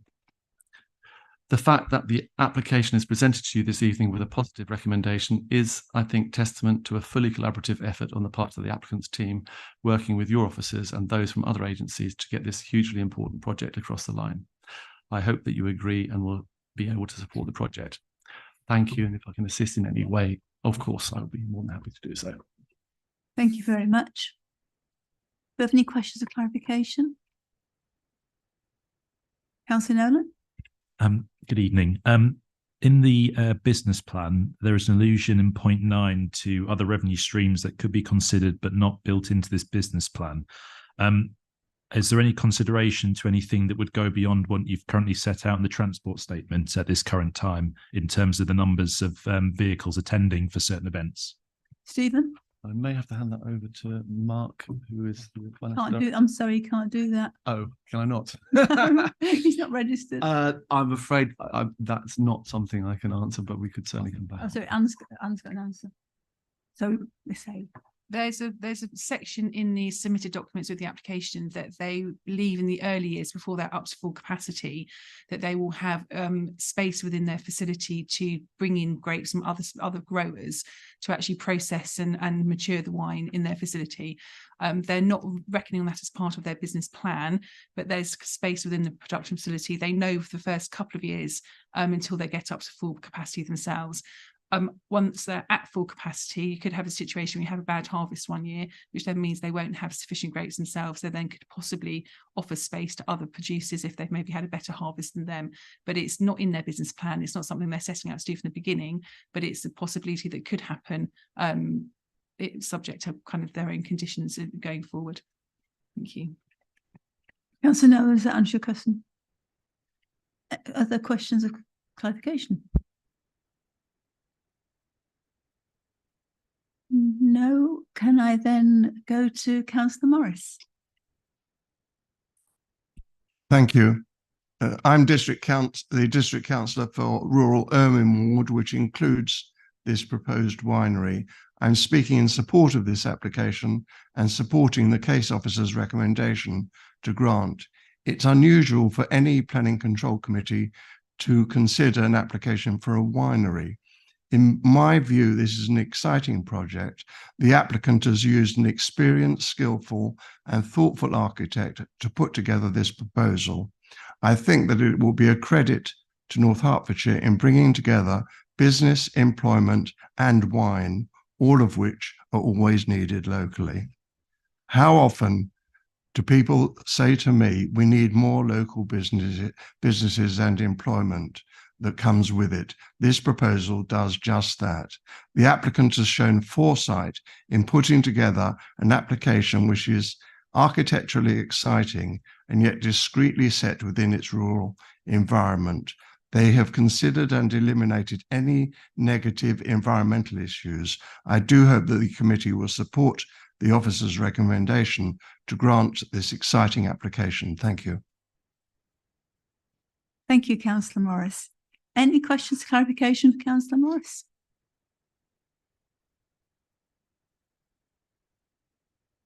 No. No. So can we have a proposer, please? Councillor Tyson? Yes, I would like to propose that we accept the officer's recommendation to grant permission for this. And Councillor Levitt? Happy to second, Chair, and reserve my right to speak. Thank you. Shall we go to debate? Who would like to speak first? Councillor Levitt.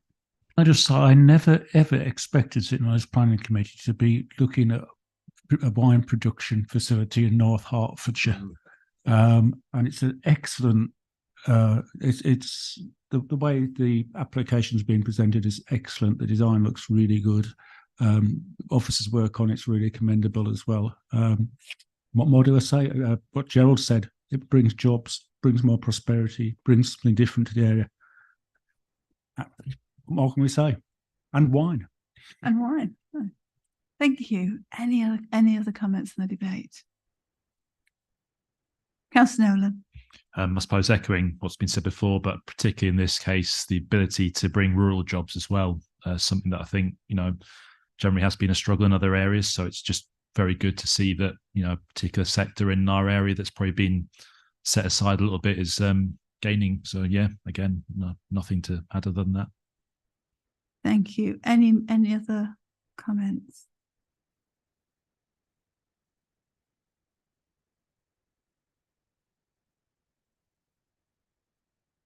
Should we go to the vote?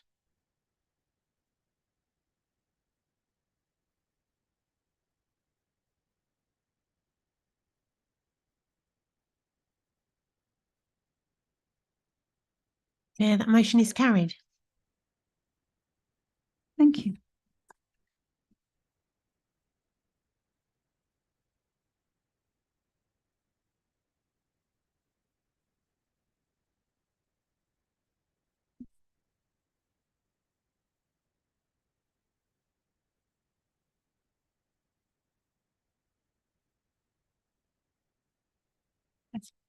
Item 10, 23/02040, FPF 181 Western Way, Baldock. Melissa Tyler to present, please. Thanks, Chair. Since the report's been published, I received an email from the neighbour at number 179 for clarification, which I shall read out now. I've been asked by my neighbour, Mr. Mumford, to contact you regarding the above application.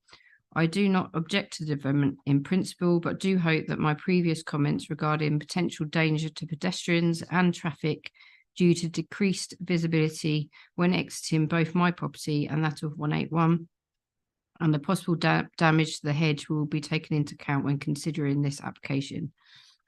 I've also received an email from the applicant, which was emailed around to all committee members, I believe. In regard to these comments, I wish to only make a comment to the following in response. I propose a change to the wording in my report from the word objection to comment under section 3.1 in regards to the comments made by the neighbour at 179. I note that in my report at 4.3.4, I do state that the garage is set 0.75 metres from the boundary.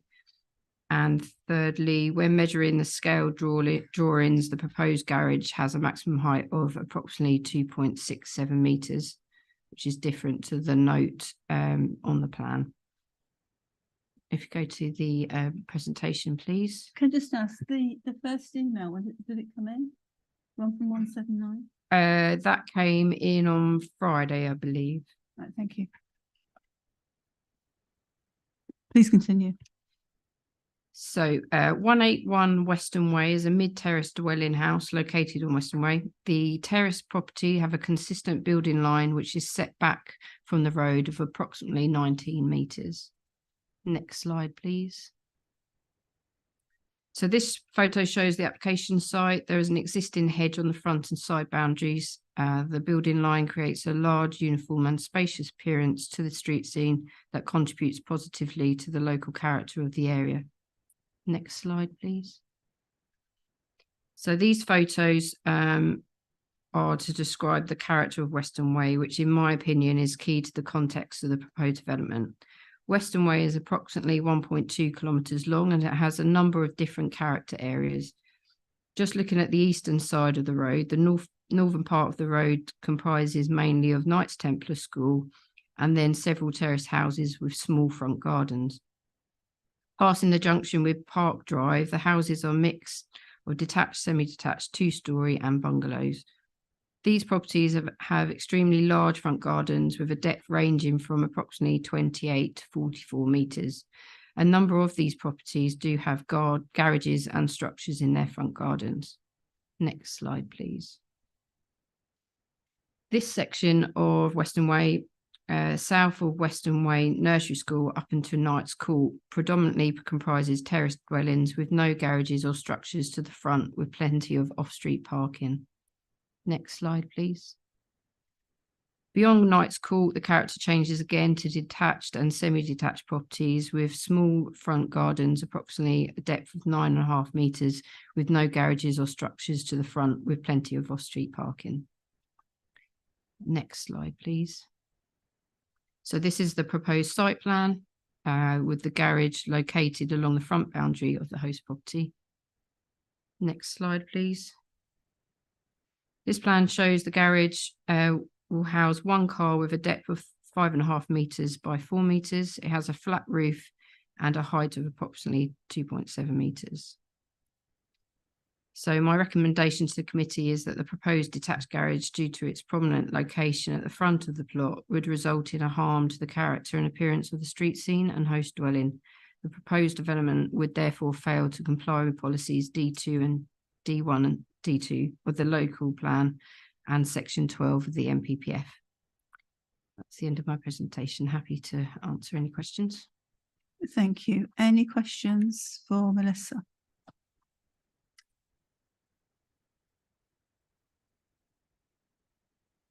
No. Can we then go on to supporter Josh Mumford, please, when you're ready. Good evening, my name is Josh Munford and I'm the applicant and I live at the property. My partner and I have lived in Border for 32 years and we intend on staying living at the property in Western Way as we grow our ever-growing family. I'm here today to ask planning permission for a single garage on a 218 square metre drive. I would just like to start by following on from the report's last statement, which notes that the council has not acted proactively through positive engagement with the applicant. And this sets to outline some frustration in the process and getting here to this stage today. Our neighbours at 179 did not object and they do remain neutral. They've written to the case officer to confirm this and they're happy with the application, stating as long as we meet the comments made. The garage will not be set on the party boundary. It is again incorrect that the report states this. The proposed application is set 750 mil away from the party boundary and this is deliberate to allow for maintenance for both parties. The plans have been kept in keeping and in line with all rear garden outbuilding regulations.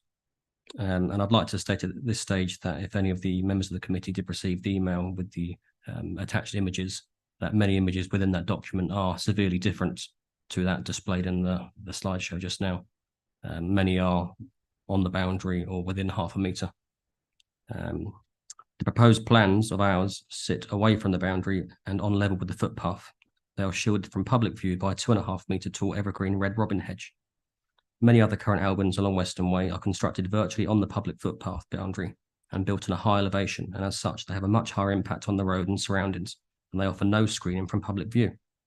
The report concentrates on a section of housing along Western Way where it states the size of gardens The section mentioned south of Park Drive having gardens between 28 to 44 metres again is not true. These properties range from 7.67 metres to 44 metres long. The longest of these gardens, as some are displayed in the images shown, do not belong solely to one property, but they have shared access running through the entire centre. This makes the developable area up to 50% smaller, and as such, those outbuildings are far more intrusive to what we propose. With the report's most harming comments being regarding the street scene affected, I feel it's appropriate to give some detail on the road. There is no distinct character in the so-called street scene, and the proposal will not do damage or harm.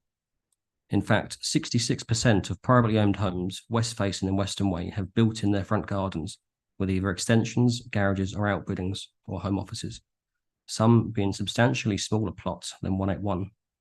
Furthermore, number 165 is seeking development to add a new residential dwelling and a garage within the plot. Homes on the entrance to Weston Way have had drastic extension loft conversions, all of which are visible from Weston Way. Formerly 191 and 193, just 4 doors away from us, were once 2 charming period properties. These were demolished in 2010, and the site now has 21 flats within the same space. The land behind 181, with its only vehicle access from Weston Way, has planning granted in place for a large residential development. Both of the developments illustrate an ever-changing road on our doorstep and mark that there is no distinct character along even this section of the road. Just this year, number 39 Weston Way was granted permission for a single-storey extension. This increased the size of the existing garage by a further 50%. Another property very similar to ours last year was allowed to build a large 2-storey side extension which borders Weston Way and is now less than 2 metres from Weston Way pavement. How can it be that Weston Way homes and outbuildings are being granted permission to be built or grossly extended, yet a neighbouring application is recommended for refusal? The 13 houses which the report looks to isolate and create its own street scene for are 165 to 189. The social housing within these all had external retrofitted insulation added in the last 35 years. This removed originality from the Tyrolean render, and as such, the street scene changed at the time. This again outlines that none of the properties have any similar characteristics or appear in common, as are virtually and visually different. As the site plan shows, there is no consistent build line, not just between 165 and 189, but the entire road. Refusing my application does not seem reasonable nor impartial, as a precedent has clearly been set in Weston Way for outbuildings in the front gardens. The plans have been designed sympathetically to blend in with existing houses and surroundings, including black cladding to match the existing cladding in all neighbouring properties. An eco-roof garden will add some environmental benefit, even if it's not large enough to have a drastic benefit on the wider ecosystem. In conclusion, I would ask that you please look favourably on this application and bear in mind that there have been no objections from anyone, but there have been endorsements. Point 439 in the report is not true. The plans show a sympathetic build in both material and style. A strong precedent has been set the whole length of Weston Way for development. Thank you. Good to finish your sentence. And there is no distinct character in the street scene, together with no consistent build line. Thank you for your time. Thank you. Points of clarification for Josh? Councillor Allen? Can I just ask clarification? How high is your hedge line? I think you mentioned 2.5 metres. As of today, it's 2.55 to the front of the plot. To the right is 2.8, and the left is currently lower, but was previously taller.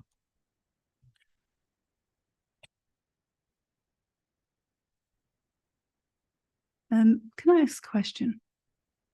I drove very slowly down Weston Way the other day, looking at the houses and the build line and so on. But I focused on your house. How many cars do you park in front of your house at the moment?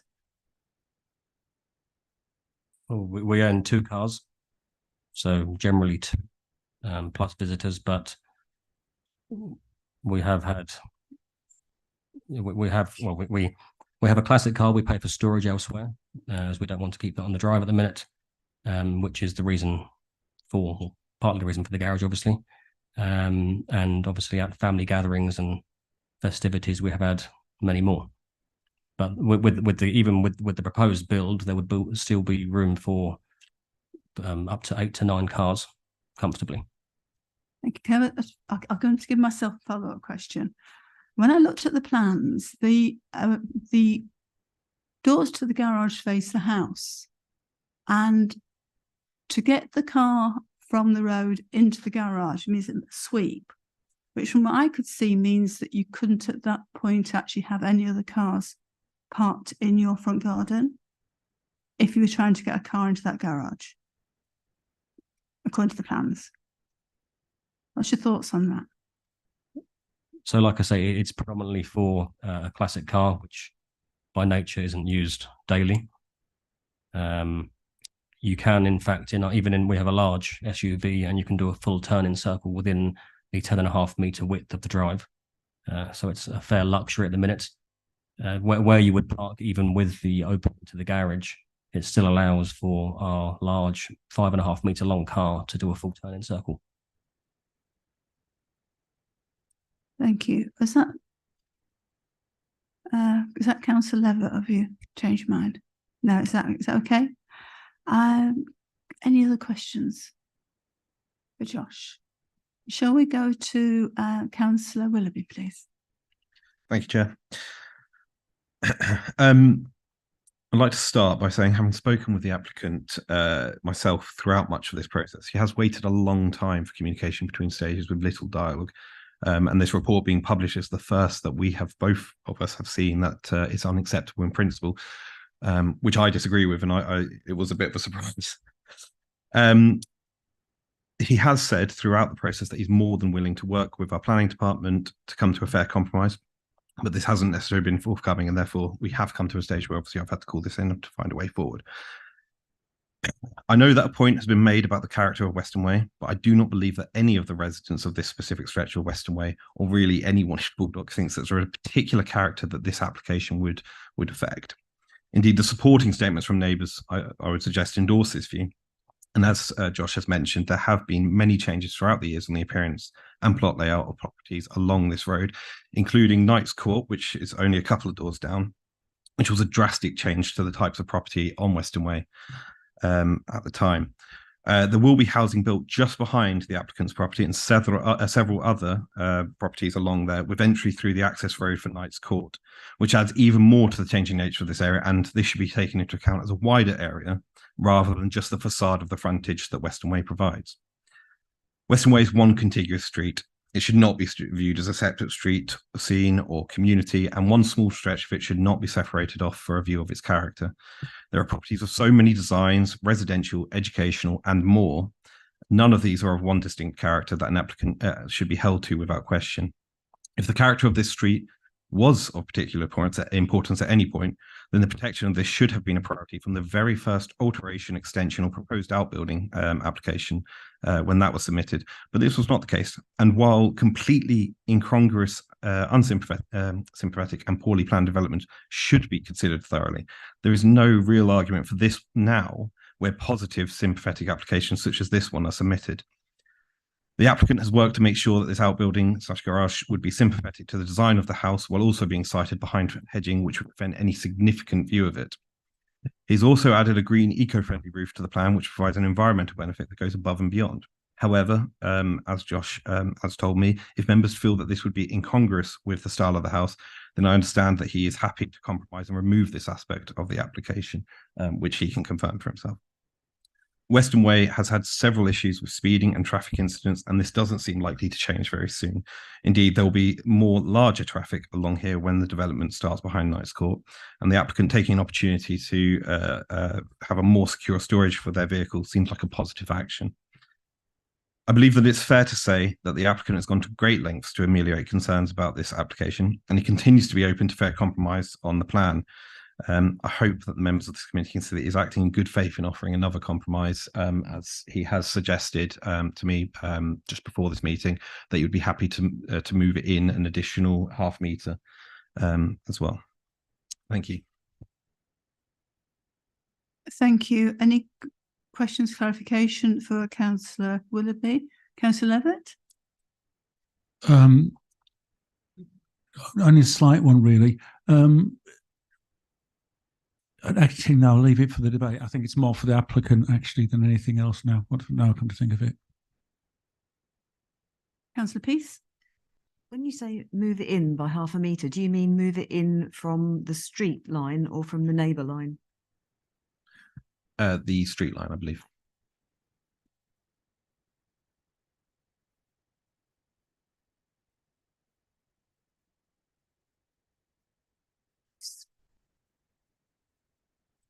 Can I go back to the officer to respond, please? I don't think I've got anything to say. Thank you. Can we have a proposer?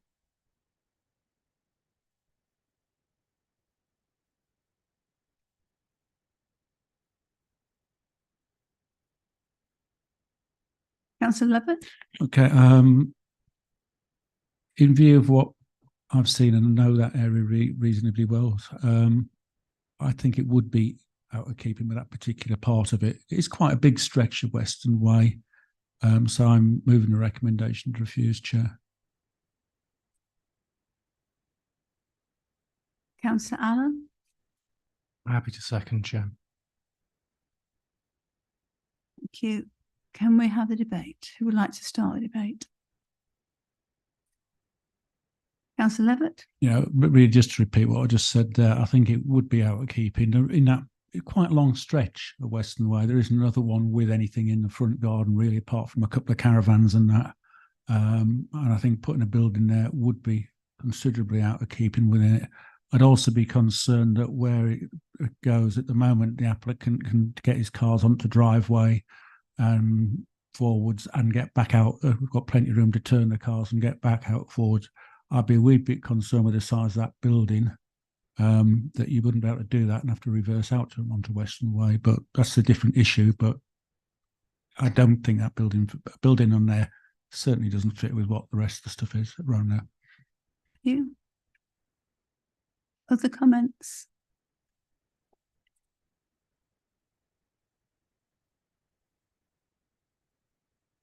Councillor Allen? Just to say, the reason that I was seconding this is I don't believe there is any need for this to be so close to the front of the street scene. This can easily be done with the same as other garages that have been done along Western Way, with much further back on the property, and I'm not willing to change the street scene because of it. Councillor Tyson? I agree with what Councillor Levitt's just said. I think I know this road pretty well, and I think that this section of the road would not benefit in any way from having this building put in the front of the house there. And I'm not quite sure what would be positive and sympathetic about that development. I can see nothing but visual harm being incurred into the street scene there, I'm afraid.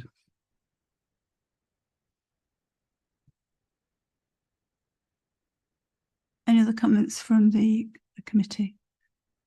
I'll add my comments. Say I did actually go and look the whole of the length of Western Way, and it's a long way until you get the houses with garages. I mean, they are numbers sort of 30 something to 40 something,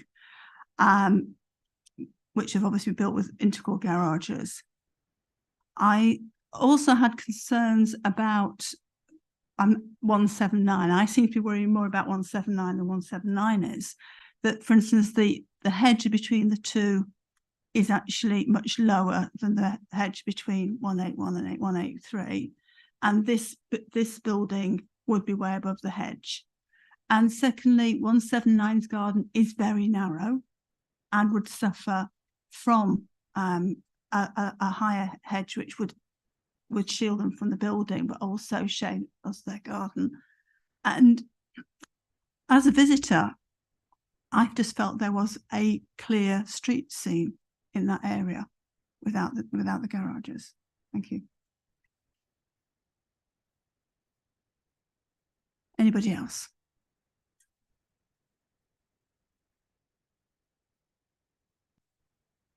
Do you want to go to the vote? So we are voting to, if you are voting to refuse, that is yes to refuse, and no to accept. Is that, let's get it the right way round.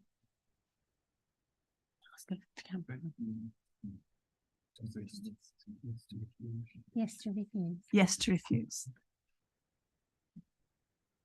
Have the vote, please, Susan.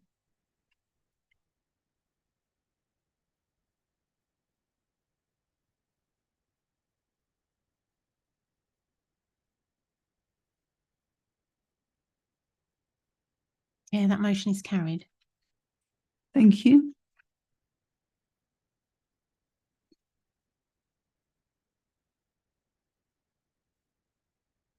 And that is the end of our business for this evening. Sorry? Oh, sorry. I'm getting ahead of myself. Don't really want to go home.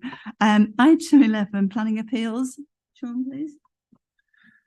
Thank you, Chair. It's just an item for information, as you're aware. We've had one appeal decision since the last meeting, and that was part allowed, part dismissed, and that reflected the split decision that we originally made. So the inspector basically accepted our decision on that one.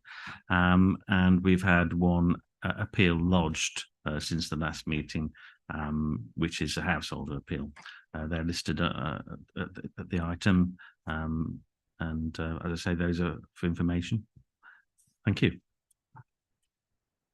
Thank you. I do believe that is now the end of the meeting. So I'll close the meeting at 21:45, and our next meeting is next week on the 7th of December. Thank you.